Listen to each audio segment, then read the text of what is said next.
सुरुवातीलाच मित्रांनो थेट नवी दिल्लीतून सगळ्यात मोठी घडामोड.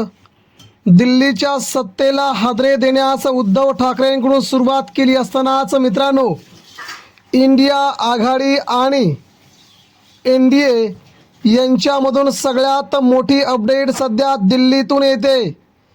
मित्रांनो, उद्धव ठाकरेंनी ज्या प्रकारे दिल्लीत जाऊन नरेंद्र मोदींसह अमित शहांना थेट आव्हान दिले होते की देशाची सिस्टमच भाजपच्या हातातून काढून घ्यायचे, आणि तशाच प्रकारे आता घडताना जाणवतंय.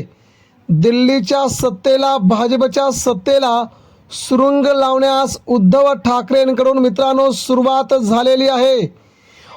उद्धव साहेब ठाकरे यांनी आता देश पातळीवरती सगळ्यांना एकत्र करत भारतीय जनता पार्टीचं देशातून उच्चाटन करण्याच्या दृष्टिकोनातून ठाकरेंनी पावलं उचलली आणि उद्धव ठाकरेंना दिल्लीत मिळाली नवीन जबाबदारी.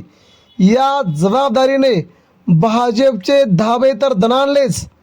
भाजपच्या गल्लीपासून मुंबईपासून दिल्लीपर्यंत सगळ्याच नेत्यांच्या तोंडचं पाणी पळालंय.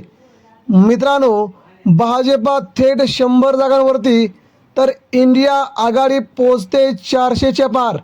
कसं आहे देशातलं नवीन गणित जाणून घेऊया मित्रांनो. ही या घडीची सगळ्यात मोठी बातमी थेट तुमच्यासाठी. नेमकं मित्रांनो घडलंय काय जाणून घेऊया पुढच्या अवघ्या 2 मिनिटांमध्ये. देशातील भाजपची सत्ता उलथवून टाकण्यासाठी अनेक नेत्यांनी वारंवार गेली 12 वर्षे संघर्ष केला. भाजपा कुणासमोर देखील नमली नाही. परंतु गेल्या आठवड्यामध्ये आपण पाहिलं, भाजपा युवा शक्तीपुढे भाजपने गुडघे टेकले. अक्षरशः भाजपाची लोळण झाली आणि त्या लोळणीच्या पाठीमागे, त्या माघारीच्या पाठीमागे हात होता अभिजित दिपकेचा आणि कॉकरोच जनता पार्टीचा. मित्रांनो, कॉकरोच जनता पार्टीला या देशातून पहिलं बळ मिळालं महाराष्ट्रातून, आणि ते बळ म्हणजे उद्धव ठाकरे यांच्याकडून. या देशातील पहिला राजकीय नेता ज्याने कॉकरोच जनता पार्टीला आणि अभिजित दिपकेंना महाराष्ट्रातून पाठिंबा दिला. त्यानंतर अनेक नेत्यांनी पाठिंबे द्यायला सुरुवात केली. इथूनच सुरुवात झाली भाजपच्या सत्तेच्या नाशाला, भाजपच्या सत्तेच्या कडाडून विरोधाला. मित्रांनो, भारतीय जनता पार्टी ही देशात कोणालाही जुमानत नव्हती, कोणासमोर झुकत नव्हती, परंतु एकदाची झुकली आणि देश पातळीवरती मित्रांनो भाजपला नमवणारी ताकद पुन्हा समोर आली. आणि आता मात्र केंद्रात भाजपची अवस्था लाजिरवाणी झाली आहे. प्रत्येक प्रादेशिक पक्ष भाजपच्या विरोधात येणाऱ्या 2029ला उतरतोय आणि भाजपची अवस्था अतिशय बिकट अवस्था होते. भाजपा देशाच्या 2029च्या होणाऱ्या वन नेशन वन इलेक्शनच्या धर्तीवरती भाजपने इलेक्शन घेतल्याच्या नंतर सूत्रांनी दिलेल्या आणि मोठमोठ्या सगळ्या कव्हरेजनुसार किंवा पोलनुसार 2029ला भाजपा थेट 100 जागांवरती येताना दिसते.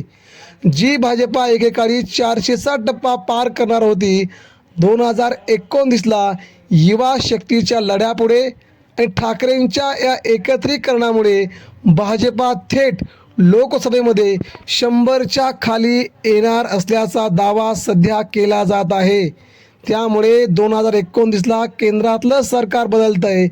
त्यानंतर लगेचच महाराष्ट्रातल्या सरकारला बदलण्यासाठी ठाकरेंनी आजच पाऊल उचलायला सुरुवात केली असून सगळ्यांना एकत्र करण्याचे थेट मनसुबे उद्धव ठाकरेंनी आखले आहेत.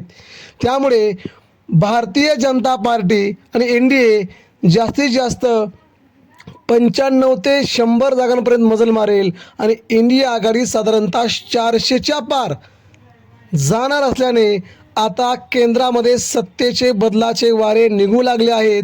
याचा सगळ्यात मोठा इम्पॅक्ट कॉकरोच जनता पार्टीचा, झेंझींचा, युवा शक्तीचा पाठिंबा ज्या प्रकारे आता इतर विरोधी पक्षाला मिळणार आहे, त्या प्रकारे महाराष्ट्रात देशात केंद्रात सत्तेचं विकेंद्रीकरण होणार असून अण्णा हजारे यांनी 2013मध्ये ज्या प्रकारचं जंतर मंतरवरती आंदोलन उभारलं होतं तशाच आंदोलनामुळे काँग्रेसचं सरकार गेलं आणि आता कॉक्रोच जनता पार्टीच्या या आंदोलनामुळे केंद्रात मात्र भाजपा सत्तेवर राहणार नाही अशा प्रकारची स्थिती भाजपाची आगामी काळात होईल.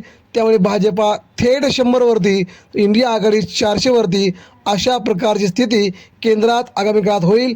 मित्रांनो,